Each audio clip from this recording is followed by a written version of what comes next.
Gjykata e Tiranës ka pranuar kërkesën e paraqitur dhe ka marrë masën e sigurimit të padisë ndaj shoqërisë Vlora International Airport, duke pezulluar çdo vendim të planifikuar në Asamblenë e Përgjithshme të Ortakëve, e cila ishte caktuar të mbahej më 20 tetor 2025.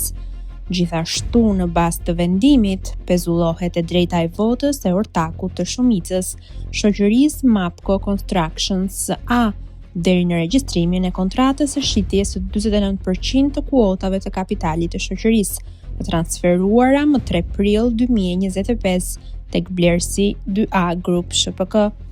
Prokuroria e Tiranës ndërkohë ka nisur një grup prokurorësh për hetimin e çështjes së aeroportit të Vlorës.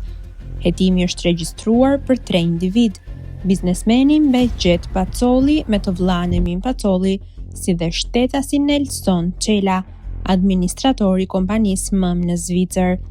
Shtetasi Nelson Çela u thirr në prokurorinë e Tiranës, i cili dha një deponim, ndërsa fill më pas nënshkroi dhe dorëheqjen si administratori i kompanisë në pronësi të Pacollit.